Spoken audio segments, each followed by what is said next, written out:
Tonight, the National Dialogue Committee is expected to approve or reject a crucial proposal to ban politicians from making inflammatory statements on the ongoing bipartisan talks at the Bomas of Kenya. The proposal by the technical committee says that the move will protect the talks from a climate of hostility and allow the National Dialogue Committee to deliver its final report. The Herculean task comes ahead of tomorrow's sitting, which is expected to approve the interim measures, among others.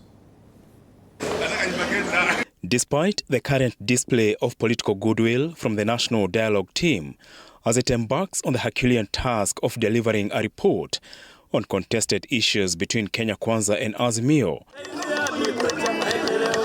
fears that the talks could be jeopardized by inflammatory speeches by politicians in public now threaten to scatter the talks. Ile nyungu ya kura, sava, ifunguliwe. Hata wafanye nini, waongee, wanyamaze, kitu inaitwa mkate nusu, hakuna. And we continue to tell Kenyans to ignore the naysayers.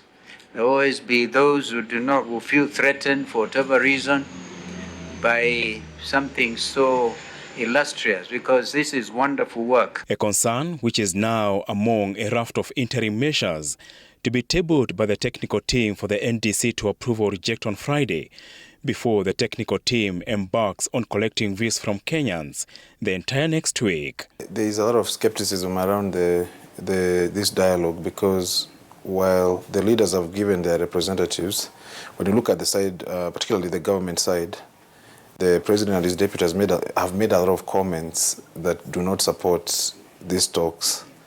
They have not only actually ridiculed the talks, but they have tried to preempt what may have been agreed between the two leaders, but we cannot confirm whether that is the truth or not. But the spirit of the talks is lacking, in my opinion. So while there is going to be structure, we cannot, again, as I said earlier, we cannot guarantee how smooth the talks will be. The Azimio side has also put the cessation of police harassment on their supporters as an interim measure. A similar trap faced the first bipartisan team, where consensus on interim measures nearly led to the collapse of the talks before they could start. The audit of last year's presidential election results and the cost of living is expected to be an acid test for the Kalonzo Musyoka Kimani Ichung'wah-led team, given it led to the collapse of the first bipartisan team. You cannot discuss cost of living. It just requires action. And we can see that there is a lot that needs to be done. What we cannot guarantee is whether there will be an agreement on those two issues, in particular auditing of servers, especially now that we do not have a commission in place. So how will this be conducted without a commission?